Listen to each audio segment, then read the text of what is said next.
नमस्कार, लोकतंत्र देख रहे हैं आप। मैं हूं आपके साथ नेहा दुबे। पूर्वांचल को साधने के लिए पीएम मोदी ने गुरुवार को रिकॉर्ड 4 रैलियां की। पीएम मोदी की पहली रैली आजमगढ़ जिले के लालगंज के निजामाबाद विधानसभा क्षेत्र में हुई। उसके बाद दूसरी जौनपुर के मछली शहर में, तीसरी भदोही और चौथी रैली प्रतापगढ़ में हुई। इन सभी 4 सीटों पर छठवें चरण यानी कि 25 मई को मतदान होना है। पीएम मोदी ने पूर्वांचल की रैली में चारों जगह पर सपा और कांग्रेस पर निशाना साधा।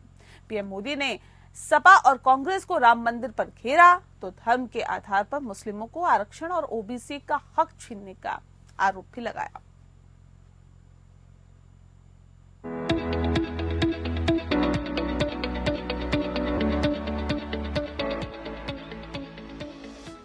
पूर्वांचल का चुनावी मंथन करने के लिए पीएम मोदी ने गुरुवार को ताबड़तोड़ 4 रैलियां की। सपा के गढ़ कहे जाने वाले आजमगढ़ में सपा और कांग्रेस को ललकारते हुए पीएम मोदी ने कहा कि सीएए को दुनिया की कोई ताकत हटा नहीं सकती। पीएम मोदी ने कहा कि केंद्र की सरकार ने सीएए के तहत नागरिकता देने का काम शुरू किया है। शुरुआत में जिन लोगों को नागरिकता दी जा रही है उनमें अधिकतर हमारे दलित भाई बहन हैं, ओबीसी और पिछड़ी जातियों के लोग हैं। इन लोगों पर वहाँ तो जुल्म हुआ ही, लेकिन वोट बैंक की राजनीति में डूबी यहाँ की कांग्रेस की सरकारों ने भी इन लोगों की कभी सुध नहीं ली। इन पर जुल्म करने में कोई कमी नहीं रखी। पीएम मोदी ने कहा कि विपक्ष ने हिंदू मुसलमान को लड़ा कर सेकुलरिज्म का जो चोला पहना था वो अब उतर गया है। कांग्रेस सांप्रदायिक है और उसने 7 दशकों तक देश को सांप्रदायिक आग में झोंके रखा। कि आप लोगों ने वोट बैंक की राजनीति करके हिंदू मुसलमान को लड़ा करके और सेकुलरिज्म का ऐसा चोला पहन लिया था कि आपकी अंदर की पाप की सच्चाई बाहर नहीं आती थी। ये मोदी है जिसने आपका नकाब उतार दिया है। ये आपका नकाब, आप ढोंगी है, आप सांप्रदायिक है। आपने देश को 7 दशक तक संप्रदाय की आग में जूझने के लिए मजबूर कर दिया है। क्या इस देश में अब कोई मायका लाल पैदा हुआ है जो सीए को खत्म कर सके? देश विदेश कहीं से भी जो भी ताकत इकट्ठी कर रही कर लो। मैं भी मैदान में हूं, तुम भी मैदान में हो। आप सीएए नहीं मिटा पाओगे। आजमगढ़ के बाद पीएम मोदी का कारवा जौनपुर पहुंचा।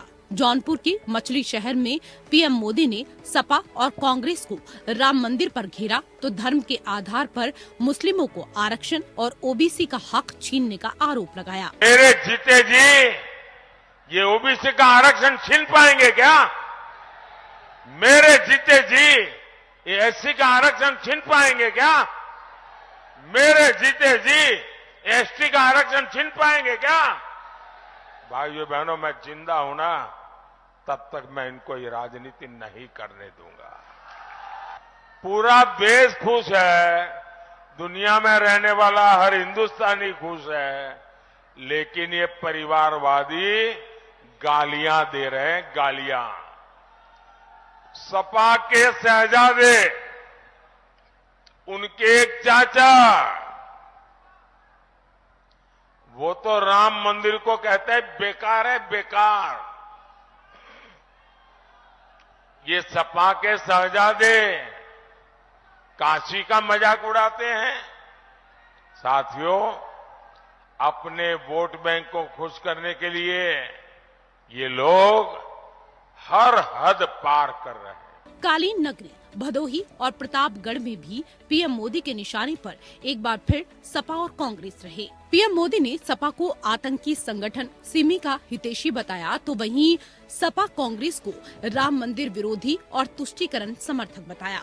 4 जून के बाद मोदी सरकार बनेगी तो आपको पता है ये इंडी गठबंधन टूट करके बिखर जाएगा, खटाखट खटाखट। पराजय के बाद बलि के बकरे को खोजा जाएगा, खटाखट खटाखट। और शहजादे चाहे वो लखनऊ वाले शहजादे हो या दिल्ली वाले, ये शहजादे गर्मी की छुट्टियों पर विदेश निकल जाएंगे, खटाखट खटाखट।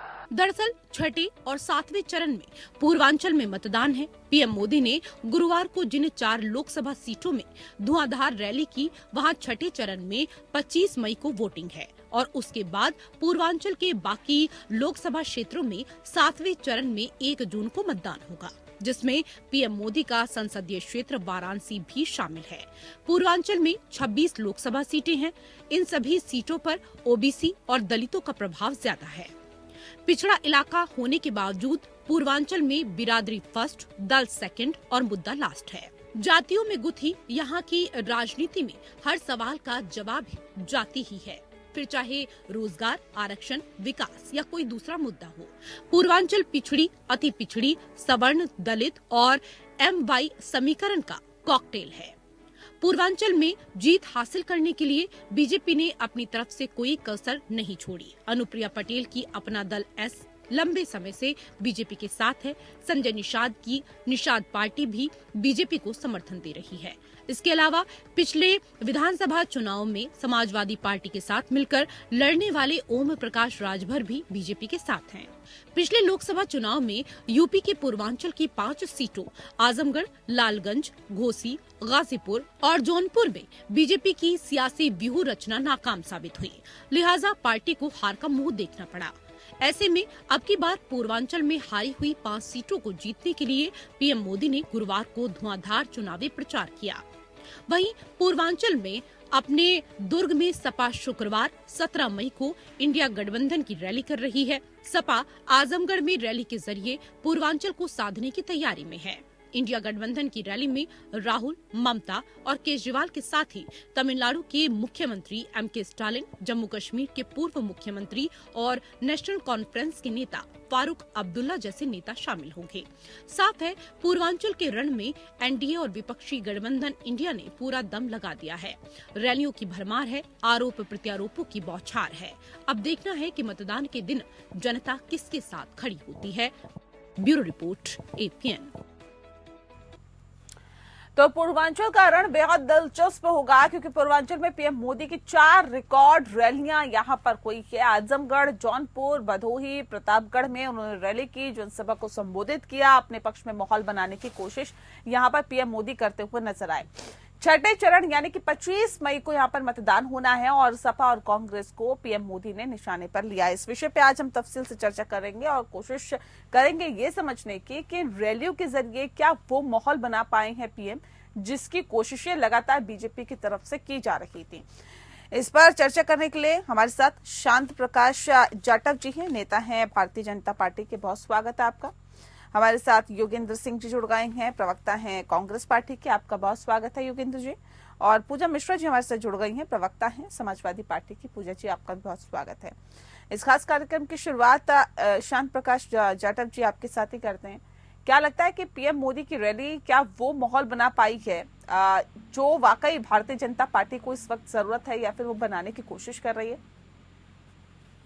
शांत जी, देखिए, जिस तरीके से हमारे माननीय प्रधानमंत्री जी पूरे देश में प्रतिदिन 4-5 रैलियां कर रहे हैं, जनता को जो अपने काम अब तक किए उसका प्रचार और आने वाले समय में हमने क्या करना है, इन सब विषयों पर चर्चा जब तक समाज के प्रत्येक वर्ग के लोग रैलियों के माध्यम से मौजूद नहीं होंगे, उनके सामने रूबरू बात नहीं होगी, मैं नहीं समझता कि जनता को इस चीज का इल्म होगा कि हाँ भाई उनके लिए क्या किया जा रहा है।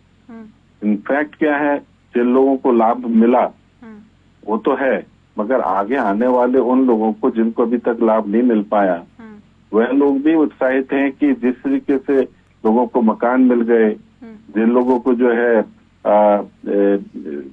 शौचालय की व्यवस्था हो गई और भी तमाम व्यवस्थाएं जो हैं वो सरकार ने दी हैं, तो उनको ये आश्वासन, उनको ये है कि आगामी जो सरकार है जब दोबारा तीसरी बार फिर बनेगी मोदी जी के नेतृत्व में, तो उनकी भी ये जरूरतें जो हैं वो पूरी हो पाएंगी। और जिस तरीके से उन्होंने, मोदी जी ने 100% लाभ जनता को उनके घर तक पहुंचाया है, उस चीज को देख करके जनता में एक उत्साह भी है। सही मायने में सबसे पहले तो मैं ये बात कहूंगा कि जिस तरीके से मुफ्त अनाज परिवारों को मिल रहा है, वो उनके लिए एक बहुत बड़ी सहूलियत कहा जा है। रहा ना, ये तो जो उपलब्धियों की बात आप कर रहे हैं शांत जी, ये तो नहीं कही जा रही ना, ये तो बात प्रधानमंत्री के जरिए नहीं कही जा रही। वहां पे क्या कहा जा रहा है? पीएम मोदी ने कहा कि विपक्ष ने हिंदू मुसलमान को लड़ाकर सेकुलरिज्म का जो चोला पहना था वो अब उत्तर प्रदेश अब वो में उतर चुका है, पूरे देश में उतर चुका है। कांग्रेस सांप्रदायिक है और उसने 7 दशकों तक देश को सांप्रदायिक आग में झोंक दिया है। शहजादे जिसको कह के वो संबोधित कर रहे हैं। अब सवाल इस बात को लेकर है कि अगर आपकी 10 सालों की इतनी उपलब्धियां हैं तो आनी चाहिए ना रैलियों में, जनसभाओं में। आप बाकी की तमाम बातें कर रहे हैं, उपलब्धियां नहीं बता पा रहे हैं। आप तो कह के आए थे कि देखिए हम तो रिपोर्ट कार्ड देंगे, कहाँ है वो रिपोर्ट कार्ड, किसको दिया जा रहा है? नहीं, आप देखिए, अगर आप किसी रैली को पूरा देखेंगे तो आपको मालूम पड़ेगा कि इन सब बातों पर चर्चा हो रही है। और साथ ही साथ जिस तरीके से राहुल गांधी जी या यूं समझे कि इंडी अलायंस के लोग जनता को भ्रमित कर रहे हैं, झूठे आश्वासन दे रहे हैं, उन चीजों को भी स्पष्ट करना। नहीं, झूठे आश्वासन ये कैसे कह सकती है बीजेपी? हाँ, ये झूठे आश्वासन कैसे कह सकती है बीजेपी? देखिए, ये हिमाचल प्रदेश में कांग्रेस ने महिलाओं को 1500 रुपए देने की घोषणा की थी। 15 महीने हो चुके, 15 रुपए नहीं दिए अभी तक। 1 लाख नौकरियों का वायदा किया था। सुखविंदर सुक्खू जी ने साफ मना कर दिया कि मेरे पास में नहीं है, ये सिर्फ चुनावी शगुफा था। तो इस तरीके की जो बातें हैं, झूठे वायदे जो इन्होंने किए, इन सब चीजों को अब इन्होंने मैनिफेस्टो में लिख दिया, महिलाओं को 1-1 लाख रुपए देंगे। पैसा लाओगे कहाँ से? 1-1 लाख रुपए दे दोगे, जनता को क्या समझ रहे हो? वो बेवकूफ है। नहीं तो आम आदमी पार्टी की तरफ से भी कहा जा रहा था, उनको भी तो कहा जा रहा था कि बिजली मुफ्त कैसे दे सकते हैं, पानी मुफ्त कैसे दे सकते हैं। मुझे बता दो, दिल्ली में किसको बिजली मुफ्त मिल रही है? 200 यूनिट तक तो कहीं कोई मुफ्त नहीं है बिजली। बिजली के बिल इतने बड़े बढ़ चढ़ करके आ रहे हैं, पूरी दिल्ली में आप सर्वे करें, आपको मालूम पड़ जाएगा कि चलाने वाले लोगों की बात नहीं कर रही हूँ सर, मैं उन लोगों की बात कर रही हूँ जो कि 2 वक्त की रोटी खा के अपना जीवन यापन करते हैं। मैं उन लोगों की बात कर रही हूँ, 200 यूनिट तक मुफ्त है बिजली। मैं वही बात कह रहा हूँ कि दिल्ली में जिस तरीके का वायदा अरविंद केजरीवाल जी ने करा, हम 80 करोड़ से ज्यादा लोगों को मुफ्त अनाज दे रहे हैं। हमने जिन लोगों के पास में गैस नहीं थी, उन लोगों तक गैस के सिलेंडर पहुंचाए। पहले क्या था, ये 6 सिलेंडर मिलेंगे साल में, या 8 सिलेंडर मिलेंगे, इस प्रकार की घोषणा होती थी। और जो गरीब वर्ग है, वो एक छोटा सा सिलेंडर होता था 3 किलो का, 100 रुपए किलो के हिसाब से भरवाया करता था। यानी एक सिलेंडर उसको 1500 रुपए में पड़ता था। आज उन बहनों को सिलेंडर फ्री ऑफ कॉस्ट दिलाया और 800-850 रुपए में वो उसको रिफिल कराती है। कहीं जाने की आवश्यकता नहीं, टेलीफोन किया, घर पर ही रिफिल हुआ सिलेंडर आ जाता है। ठीक है, चलिए मैं योगेंद्र जी का रुख कर लेती हूँ। योगेंद्र जी, ये तो सीधे सीधे आरोप लग रहे हैं कि बड़े बड़े वायदे कर दिए आपने मैनिफेस्टो में, पूरा कैसे करेंगे उसे? झूठे वायदे करते हैं आप लोग, झूठी पार्टी है आप लोगों की, जिसने हिमाचल में भी बड़े बड़े वायदे किए थे और सत्तासीन होने के बाद जो चीजें निकल के सामने आई, वो जनता आपको ठगा हुआ सा अपने आप को महसूस कर रही है। वहां पर क्यों विश्वास करेगी जनता आप पर? देखिए, देश में सबसे ज्यादा झूठ तो बीजेपी बोल रही है और बीजेपी के नेता बोल रहे हैं। 2014 में क्या वायदे किए थे, अच्छे दिन आएंगे, आज के रैली में क्या कह रहे हैं? और ये जो अंतर है बीजेपी का, आप बता दीजिए। 2014 से 19 में चुनाव है, 24 में चुनाव है, कभी भी चुनावी रैलियों में प्रधानमंत्री जी हो या गृह मंत्री जी हो या कोई भी केंद्र का बीजेपी का नेता, उसने रैलियों में सिवाय विपक्ष पर गाली गलौज करने और विपक्ष की झूठी नाकामियों को बताने के अलावा खुद की एक भी खूबी बताई हो तो बता दें। कभी प्रधानमंत्री जी ने ये बोला है कि हमने 2014 से पहले इतनी महंगाई थी, आज इस महंगाई को हमने खत्म कर दिया? कभी इन्होंने बताया कि 2 साल में 2 करोड़ नौकरियां देनी थी, 10 सालों में 20 करोड़ नौकरियां हमने ये बता दी? तो ये कुछ नहीं बता पाएंगे। जिन बेबुनियादी मुद्दों पर ये बात कर रहे हैं, जिन मुद्दों पर ये सरकार आई थी, उन मुद्दों पर ये विफल हो गई है।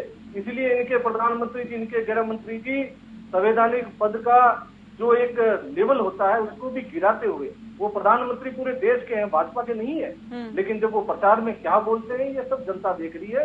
और मैं खुले तौर पे कहना चाहूंगा, प्रचार में क्या बोलते हैं जनता देख रही है। और पूजा जी, प्रचार में प्रधानमंत्री ने कहा, मैं आ रही हूँ, ठीक है मैं आ रही हूँ, प्रचार में प्रधानमंत्री ने कहा कि सपा और कांग्रेस जो है वो आतंकी संगठन सिमी की हितैषी रही है। सपा और कांग्रेस को देखिए नेहा जी, प्रधानमंत्री जी जो घबराए हुए हैं, उनको समझ में नहीं आ रहा है कि जो लोगों को वो कैसे पोलराइज करें। पहले उन्होंने कोशिश की धर्म के नाम पे पोलराइज करने की, नहीं हो पाया। फिर वो आ गए जाति के नाम पे पोलराइज करने के लिए, नहीं हो पा रहा है।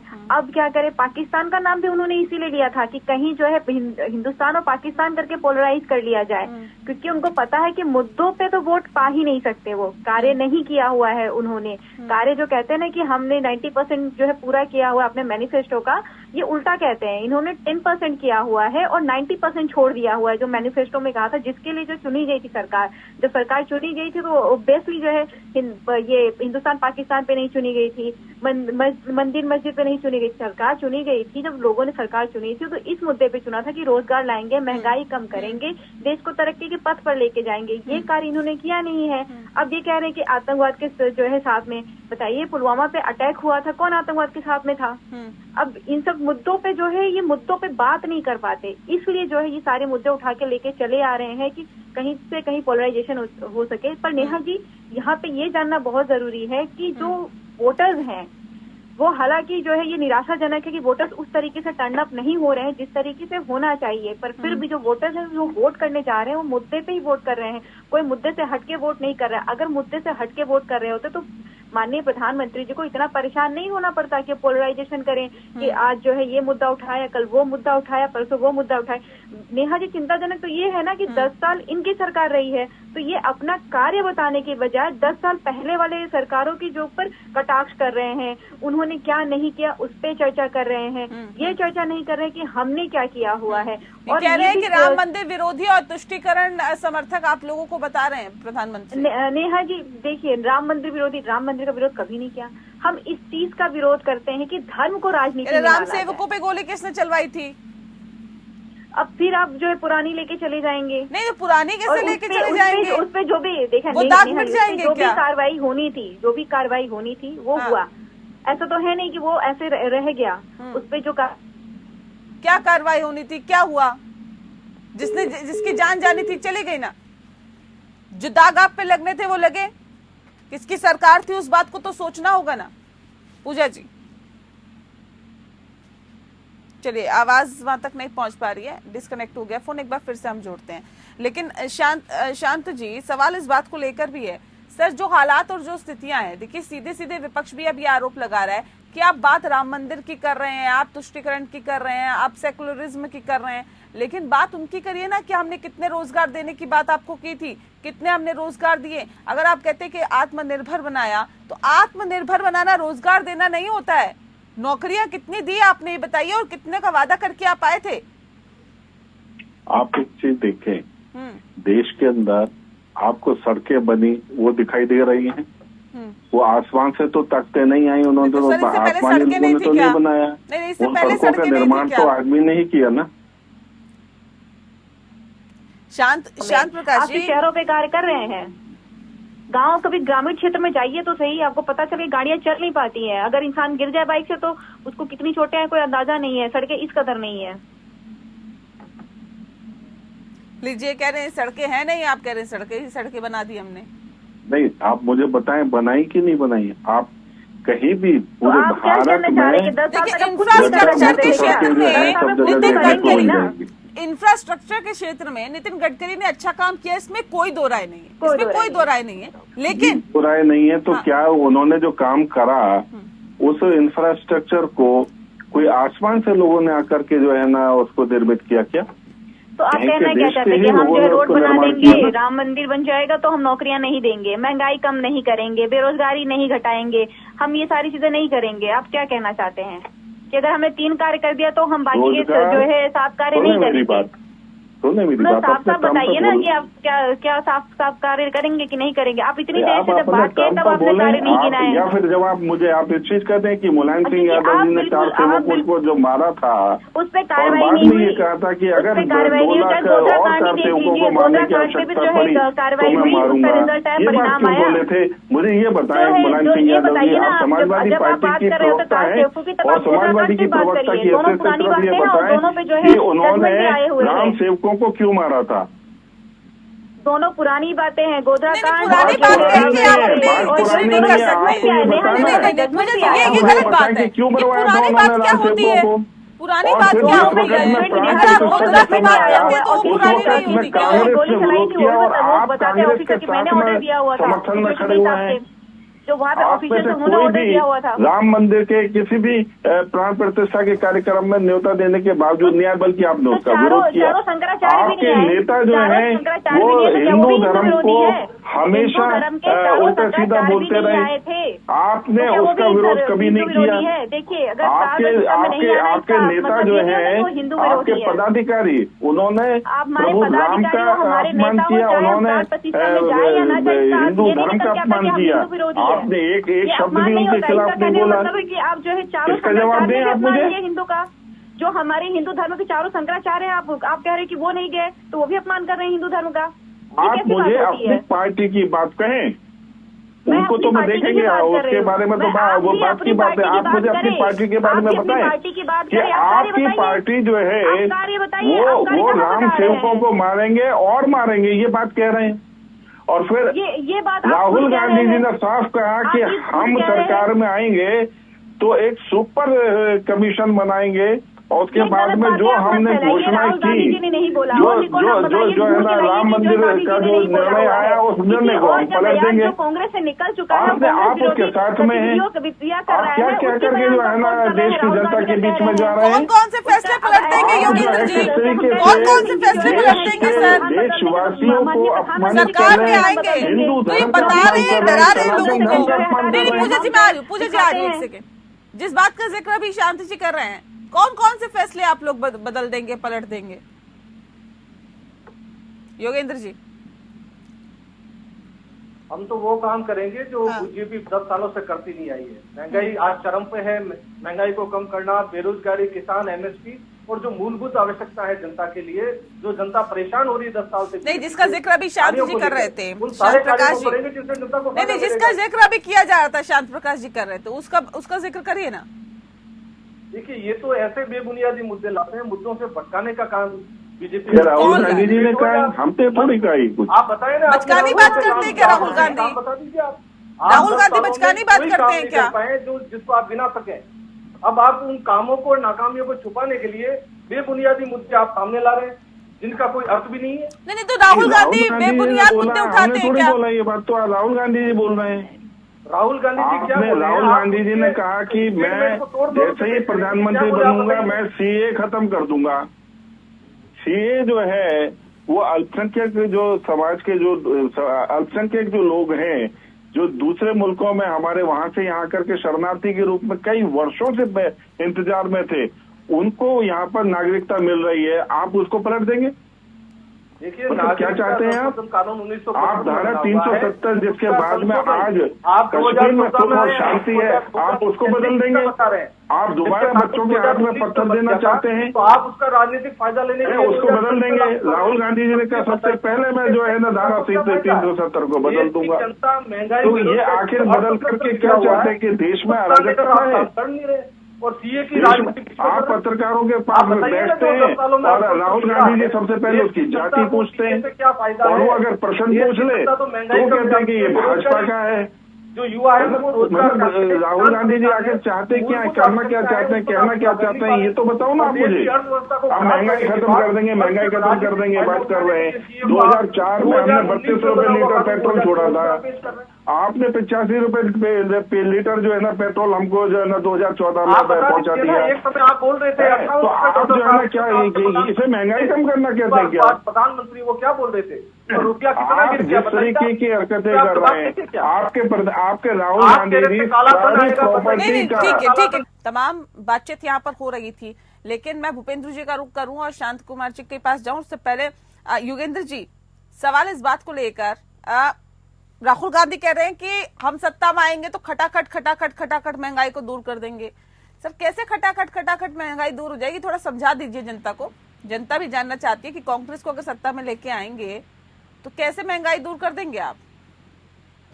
देखिए, 2014 में अच्छे दिन के वादे करके मोदी जी आए थे। 10 सालों में अपनी बात करिए ना सर, सारे बुरे आप दिन लाए। कैसे दूर करेंगे? जो राहुल गांधी जी कह रहे हैं महंगाई कम करने की बात, तो निश्चित तौर पे इंडिया गठबंधन की अगर सरकार बनती है, महंगाई में राहत होगी। जो पेट्रोल डीजल पर एक्साइज ड्यूटी और अतिरिक्त जो भार लगा हुआ उसको कम करेंगे।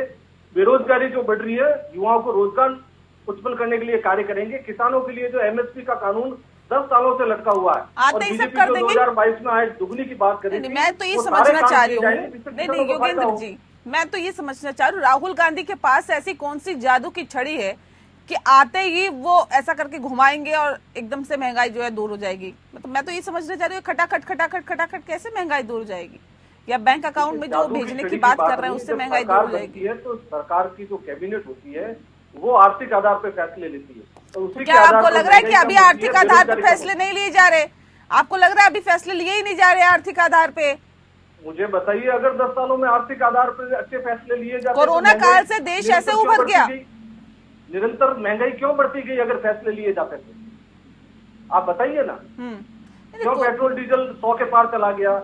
क्यों रुपया कमजोर हो रहा है? क्यों किसान एक बात मुझे बताइए, अंतर्राष्ट्रीय स्तर पर जो हालात है, आप जवानों को परेशान कर रहे हैं। अंतर्राष्ट्रीय स्तर पर जो हालात है, उसके बाद देश में जो स्थिति है, इसके साथ साथ कोरोना काल जो कि अब तक देश ने अभी तक की स्थिति में नहीं देखा था, वो कोरोना काल भी देश ने उन 10 सालों में देखा, उससे भी देश उभरा।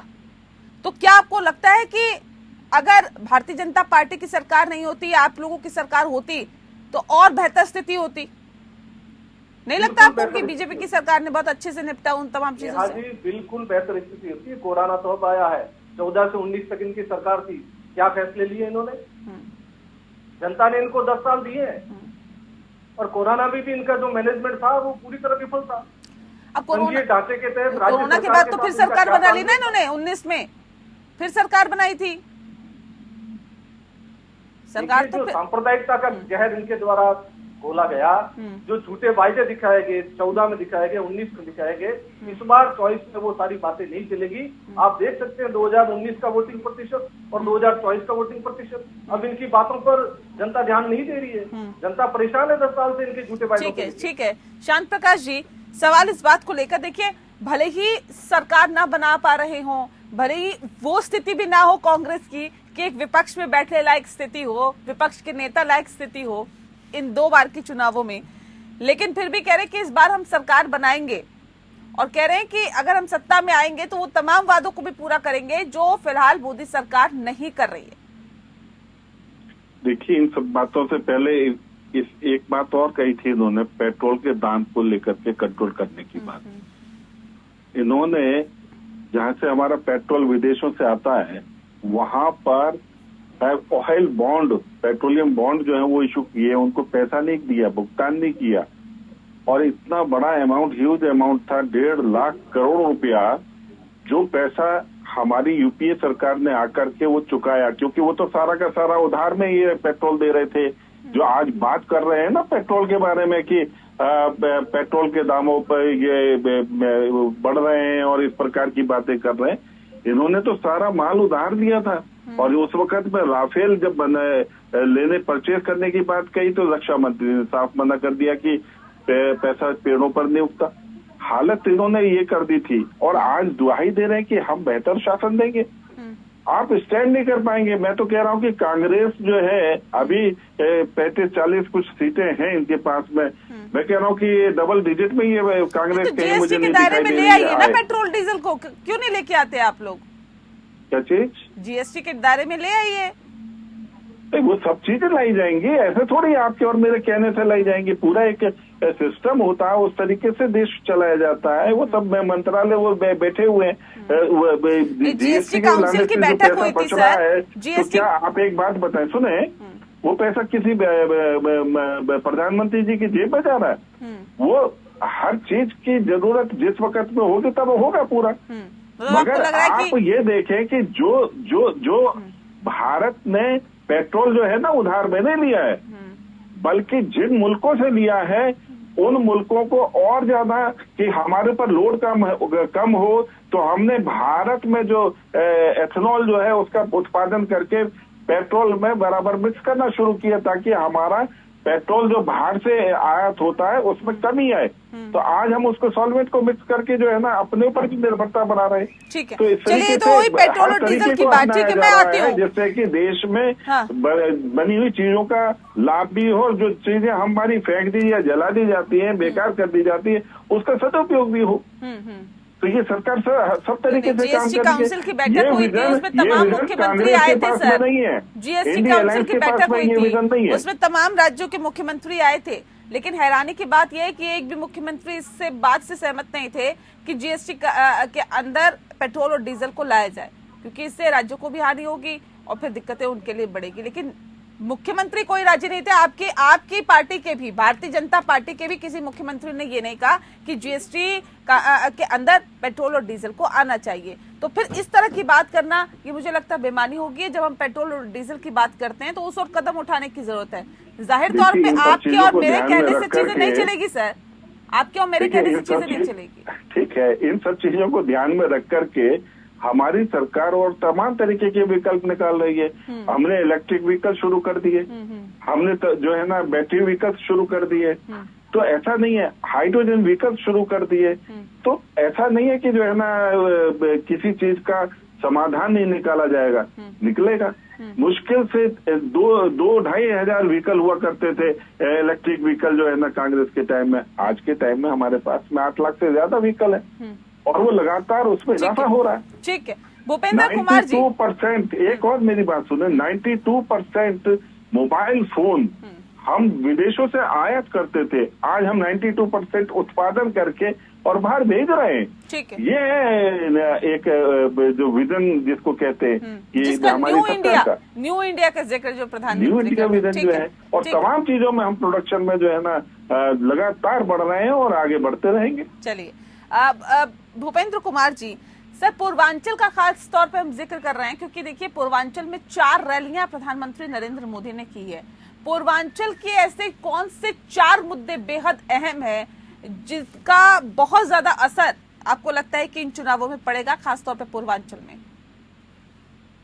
देखिए, मोदी जी जो चुनाव की कैंपेनिंग करते हैं या जो विमर्श निकालते हैं, हमने 4 चरण के चुनाव के बाद जो 5वां चरण का चुनाव है बहुत महत्वपूर्ण हो, उसमें रायबरेली, लखनऊ, अमेठी, क्योंकि कांग्रेस की परंपरागत सीटें रही हैं और कांग्रेस का आधार रही हैं। आज उन्होंने उसी को टारगेट किया है, उसी में उन्होंने जो उनको कहा जाता तुष्टीकरण की राजनीति और मुस्लिम का जो उनको कहा जाता था हिंदू मुस्लिम करता था, उसको जनता के लिए उन्होंने विमर्श के लिए, चर्चा के लिए पॉइंट रख दिया, ओपन चर्चा के लिए रख दिया कि कौन हिंदू मुस्लिम करता है और कौन नहीं करता। क्योंकि उन्होंने जो 10 साल का जो टारगेट दिया है, जो लक्ष्य है, उनका पहले स्लोगन था सबका साथ, सबका विकास, सबका विश्वास। तो ये जो चीजें हैं तो सबको उन्होंने लेके, और उनको कहते हैं कि सनातनी के रूप में हम वसुदेव कुटुंबकम की भावना रखते हैं, सर्वजन हिताय सर्वजन सुखाय की कामना करते हैं। तो ये जो सनातन का जो कॉन्सेप्ट वो अपने भाषणों में देते हैं और अपने चर्चा में। दूसरी बात, जो उन्होंने ट्रिपल तलाक को जो बंद किया है, जो उन्होंने उसके लिए कानून लाए हैं, वो जो उन्होंने जो मुस्लिम आबादी का आधा %, जो 50% महिलाओं के प्रति जो सिंपैथी रखी है, 370 खत्म करने के बाद जो नरमपंथी मुसलमान थे, जो विकास के साथ जुड़ना चाहते थे, भारत के साथ जुड़ना चाहते थे, उनको अपने पक्ष में लाया है। इसलिए वो आज इस स्थिति में है कि वो विमर्श करने के लिए तैयार है और कहने वाले हैं कि क्योंकि मुसलमान हिंदू मुस्लिम कौन करता है, और इसलिए उन्होंने ओपन स्पेस दे दिया।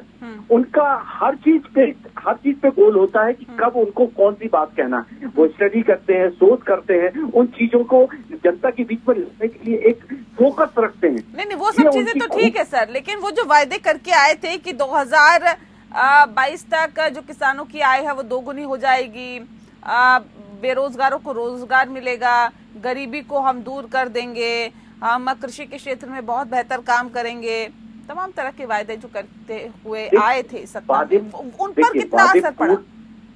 वादे पूर्णता तो नहीं होते हैं, लेकिन उस दिशा की उन्होंने बेसिक, आपने अभी जैसे सेंस की बात करी कि पेट्रोल और डीजल के बारे में, जो कि 50 के लगभग होना चाहिए, तो उस कोरोना के टाइम पे उन्होंने जो विकास के लिए उसका जो जीएसटी के दायरे में ले आया, उसका जो मूल पैसा था वो उन्होंने आधारभूत ढांचे में लगाया, अगर उसकी कल्पना की जाए। दूसरा तो उन्होंने एक मैसेज दिया कि मैं ना खाऊंगा ना खाने दूंगा, ये एक उनका कॉन्सेप्ट रहा, और उन्होंने उसको अपने जो उन्होंने अपने जो उसमें घोषणा जारी की है नामांकन के तहत, उसमें भी अपने आय का स्रोत दिया। तो ये जो एक छवि बनाई है उन्होंने जो अपनी और अपने लीडिंग पे जो उनके कार्य के 10 साल, ये बहुत महत्वपूर्ण कार्य है जो उनके पार्टी के कार्यकर्ता कैडर के हिसाब से, क्योंकि 370 को खत्म करना, राम मंदिर को जनवरी के में उद्घाटन करना, सनातन की ओर के आकर्षित करना उस तरह से, और फिर उसके हिसाब से उसको गोल करना।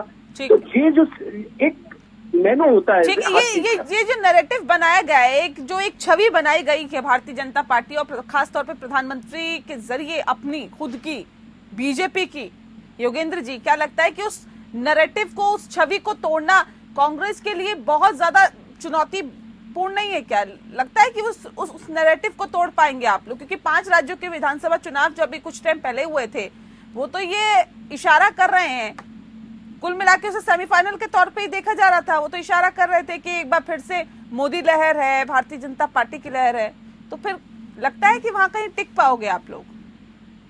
देखिए नेहा जी, 10 साल के इनके शासन और इनके फैसलों से जनता समझ चुकी है। जनता इनसे जवाब मांगती है, लेकिन ये जवाब दे नहीं पाते हैं। जनता पूछती है नोटबंदी आपने, तो 5 राज्यों के विधानसभा चुनाव से पहले भी आप लोग कह रहे थे ना, ये जवाब कभी दे नहीं पाते हैं। जीएसटी से छोटे व्यापारी को कितनी समस्या हुई, ये उसका जवाब दे नहीं पाते। किसानों के एमएसपी और किसानों के काले कानून सहित किसानों की आय 2022 को दुगनी करने की, तो जो मूलभूत आवश्यकताएं हैं सभी वर्ग की, उनको तो आप पूरा करते नहीं है, और झूठे वायदे और झूठा नैरेटिव बना के जनता। मुझे बताइए, राजस्थान और छत्तीसगढ़ में आपकी सरकार थी, आप निकल लिए वहां से।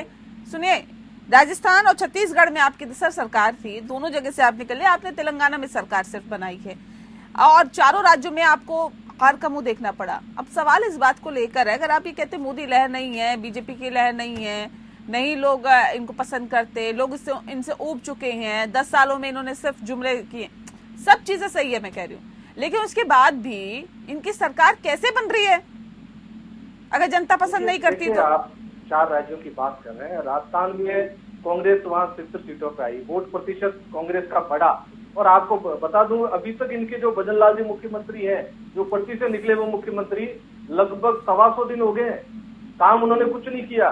सत्ता में आने से पहले उन्होंने काफी बातें की थी राजस्थान के बारे में, मध्य प्रदेश के बारे में, क्या वो वायदे आपने पूरे किया? कि आपके घोषणा पत्र सिर्फ कागजों में रहते हैं, जब जनता आपको चुनकर भेजती है, जनता आप पर विश्वास करती है, तो उनको आप धरातल पे लागू नहीं करते हैं। जिस प्रकार मोदी जी ने 10 साल लागू नहीं किए, इनके जो मुख्यमंत्री बने उन्होंने भी 4-5 महीनों में लागू नहीं किए। ठीक है, भूपेंद्र कुमार जी, सवाल इस बात को लेकर, देखिए ये वोट प्रतिशत की बात कर रहे हैं, ये कह रहे हैं वोट प्रतिशत बढ़ा, उस वोट प्रतिशत का कितना फायदा इंडी गठबंधन को होगा? क्योंकि देखिए यूपी की अगर हम बात करें, यूपी में कांग्रेस का वोट प्रतिशत बहुत कम है, समाजवादी पार्टी के साथ अगर प्लस हो जाता है तो बहुत ज्यादा फर्क नहीं पड़ने वाला, क्योंकि जब लड़की हूं लड़ सकती हूं का नारा दिया था प्रियंका गांधी ने, उस वक्त का अगर वोट प्रतिशत देखें या पिछले लोकसभा चुनाव का देखें, जब सिर्फ और सिर्फ रायबरेली सीट कांग्रेस पार्टी निकाल पाई थी, या फिर एमपी, छत्तीसगढ़, राजस्थान इनका देखें, वहां पर और कोई रीजनल पार्टी नहीं है, मुख्य मुकाबला बीजेपी और कांग्रेस के बीच में ही है। तो ऐसे में इस वोट प्रतिशत का ये कितना आपको लगता है कि हेरफेर हो सकता है, कितना फायदा इनको मिल सकता है, तो किन किन राज्यों में मिल सकता है, ये भी बताइए।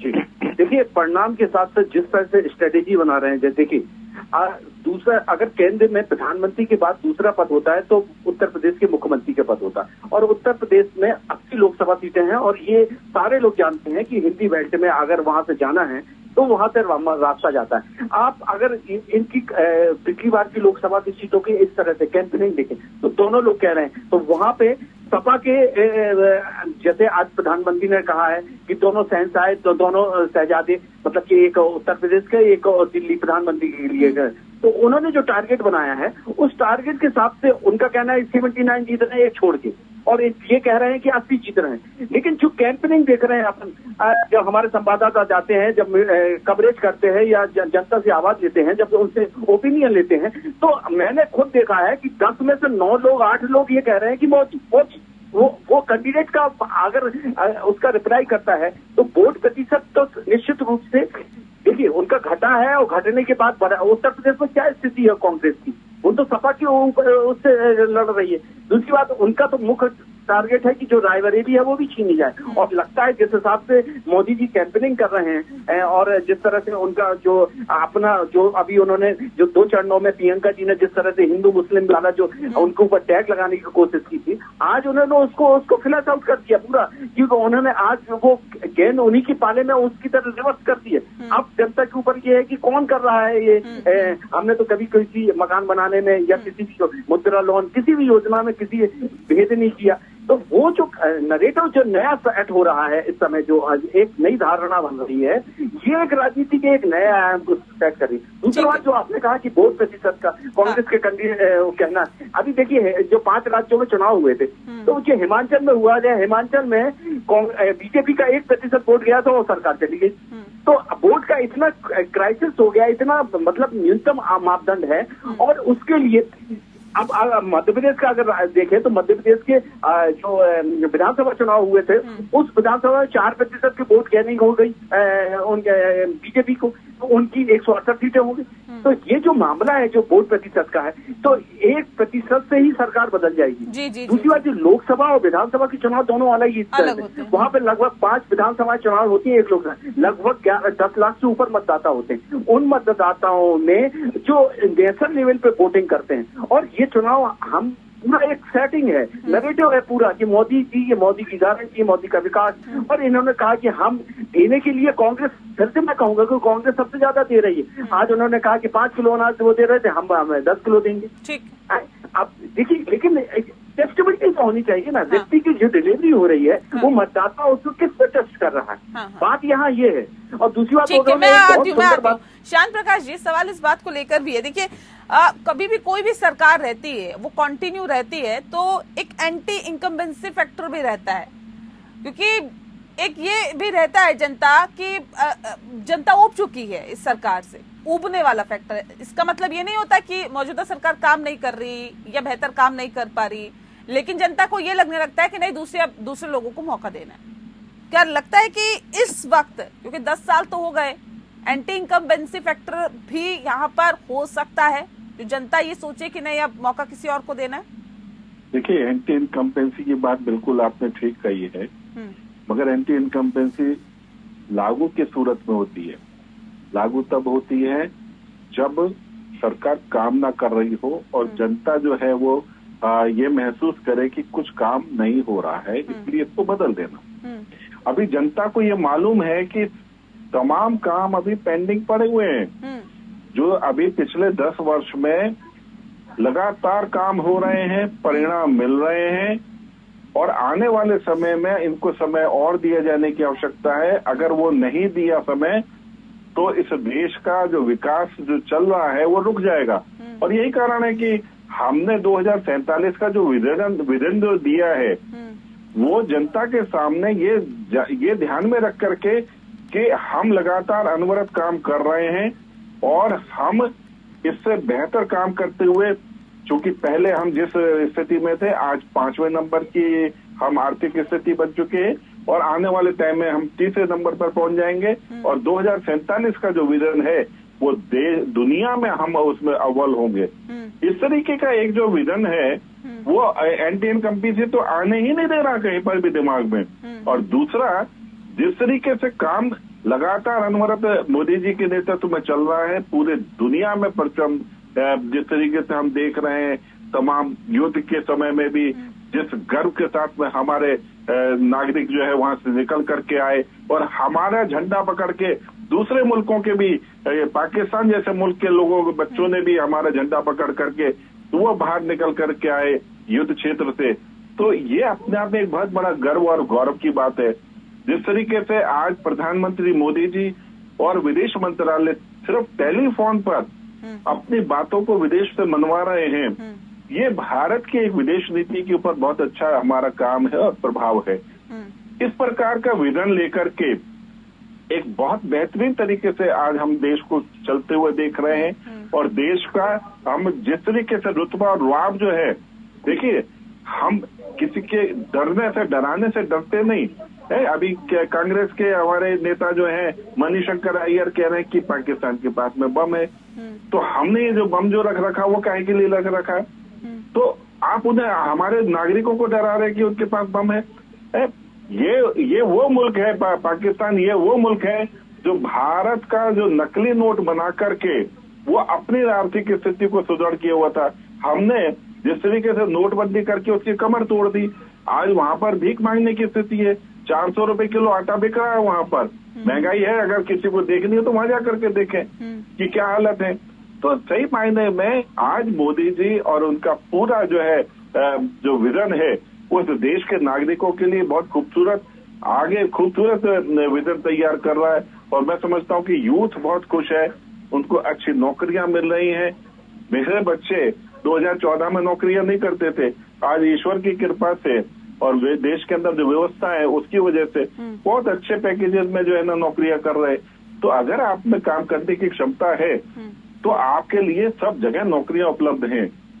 ये तो 1952 से महंगाई और बेरोजगारी का रोना चलता रहा, आगे भी चलता रहेगा, मगर इसी तरीके से विकल्प भी बनते रहेंगे। ठीक है योगेंद्र जी, देखिए जो लोग लायक है वो तो नौकरी कर रहे हैं, जो लायक नहीं है वो बेरोजगार बैठे हैं।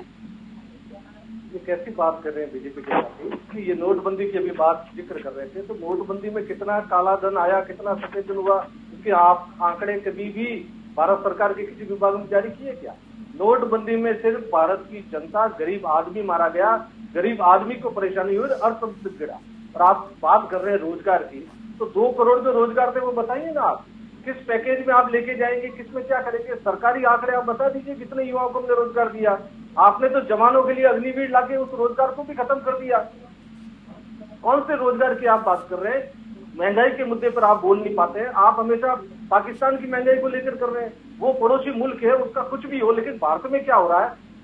भारत की जनता देश की सरकार को चुन रही, न कि पाकिस्तान के। पाकिस्तान के बारे में आप ऐसा क्यों बोल रहे हैं? पाकिस्तान से तो आपके लिए वोट मांगा जा रहा है।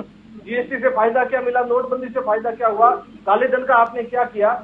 इसका आप जवाब नहीं देते। जब इनसे सवाल पूछा जाता है तो ये पाकिस्तान की बात कर रहे हैं। पाकिस्तान की महंगाई यहाँ काम नहीं आएगी। हिंदुस्तान में रहने वाला हर शख्स ये पूछेगा कि हिंदुस्तान में महंगाई कम हुई या नहीं हुई, हिंदुस्तान के जवानों को रोजगार मिला कि नहीं मिला, हिंदुस्तान का अन्न उगाने वाला किसान कितना सक्षम हुआ, क्या उसको अन्न के दाम मिल रहे हैं, क्या उसकी आय दुगनी हो रही है? इसका जवाब बीजेपी नहीं दे पाती। यही बीजेपी की कथनी और कही। ठीक है भूपेंद्र जी, इससे पहले हमने देखा कि देखिए 2 चरणों के जो चुनाव हुए थे काफी सुस्त वोटिंग थी, बहुत अच्छे प्रतिशत अभी निकल के सामने नहीं आए, लेकिन जैसे ही मामला फिर हिंदू मुस्लिम वाला छिड़ा, 2 चरणों में वोटिंग बढ़ गई, वोटिंग परसेंटेज बढ़ गया। अब ऐसे में सवाल इस बात को लेकर है, क्या ये एक अहम विषय है? हिंदू मुस्लिम, सेकुलरिज्म, राम मंदिर, हिंदू खतरे में, मुसलमान, ये तमाम चीजें, ये एक बड़ा मसला है जिससे कि जरिए जो बातें हैं वो सीधे जो वोटर्स है उसके दिल तक पहुंचती है और वो मतदान केंद्र पर जरूर जाता है वोटिंग करने के लिए। ये मसले क्या उन बुनियादी मसलों से ज्यादा महत्वपूर्ण हो जाते हैं क्या? इसीलिए इन मसलों को उठाया जाता है बार बार। देखिए क्या है, देश के विभाजन के बाद से एक नैरेटिव सेट हुआ था कि जो लोग विभाजन नहीं चाहते थे और वो विभाजन नहीं चाहते थे, वो आज भी उस चीज को अपने मैनिफेस्टो में या जैसे अखंड भारत की कल्पना करते हैं और वो कहते हैं जो पाक अधिकृत कश्मीर था तो वो उसको भी लाने की कोशिश कर रहे हैं। तो ये जो है ये इलेक्शन पे आता है, जैसे जैसे टेम्परेचर बढ़ता है ना, तो जैसे जैसे गर्मी में चुनाव है तो जैसे जैसे तापमान वायुमंडल का बढ़ रहा है उसी तरह से राजनीति का तापमान, और ये राजनीति की स्थिति है। चाहे अपन बगल वाले मुल्क में देखें तो वहां पे हिंदुस्तान का जिक्र नहीं होता तो वहां के चुनाव संपन्न नहीं होते। तो ये एक है। लेकिन इस बार के जो चुनाव में जो 5वें चरण का चुनाव होना, उससे पहले जो मोदी जी ने जो अपना एक नया विमर्श तय किया है कि हिंदू मुस्लिम कौन करता है। पाकिस्तान तो आ ही गया था, क्योंकि उन्होंने मणिशंकर अय्यर ने पाकिस्तान का जिक्र कर दिया कि वो परमाणु शस्त्र देश है, उसका हमें पास करना चाहिए उसको, क्योंकि राजनीति पार्टियां उसको तो अपने हिसाब से राजनीति पार्टियां उसको बोल करेंगी और उसको एक्सप्लेन करेंगी जनता के सामने। उसमें उनका कोई दोष नहीं है, ये तो जनता के ऊपर है कि जनता किस चीज को समझती है। तो ये एक धारणा है इस देश में कि लोग समझते हैं कि देश का विभाजन गलत था, और ये आज नहीं, 3 पीढ़ियां आ गई उसके बाद भी समझते, तो ये तो इशू रहेंगे। लेकिन आज जो नया जो धारणा सेट की गई है कि हिंदू मुस्लिम कौन कर रहा है और मुसलमान को कौन उपेक्षित कर रहा है, जो एक नया जो एक चर्चा का विषय आ गया है, ये इलेक्शन के 3 चरणों में और रहेगा और ये आगे जाके और जाएगा। साथ में उन्होंने एक बात और भी कही है कि जैसे हम लोगों का भी अनुमान था कि जैसे ही सरकार का गठन होगा, 4 तारीख के बाद परिणाम आएंगे और गठन जिसके पक्ष में भी आए, तो वो जो कांग्रेस एक 10 साल से सत्ता से विहीन है, तो संगठन को चलाना और संगठन को काम देना, ये सब एक बहुत अपने संभालना, अपने कोनवे को एक बहुत बड़ी जिम्मेदारी होती है। और जो सत्ता में पार्टी होती है उसके साथ अपने आप कनुआ बढ़ता है, क्योंकि लोग उसके साथ जुड़ना चाहते हैं। तो ये जो उन्होंने आज कहा कि जैसे उन्होंने खटाखट कहा कि खटाखट देखिए कांग्रेस के भी कैसे सरकार में आएगी और कैसे टूटेगी, तो ये भी एक उन्होंने एक मैसेज दिया है। अब ये तो परिणाम ये है कि अब किस तरह से ये 3 चरणों में किस तरह से और मेहनत करते हैं जो कांग्रेस है या उनका इंडिया गठबंधन दोनों है। तरफ से की जाती है, लेकिन किसकी मेहनत रंग लाएगी ये कुछ वक्त बाद ही पता चलेगा। बहरहाल बहुत शुक्रिया आप सभी मेहमानों का हमारे साथ इस खास चर्चा में शामिल होने के लिए। लोकतंत्र में फिलहाल इतना ही। नमस्कार।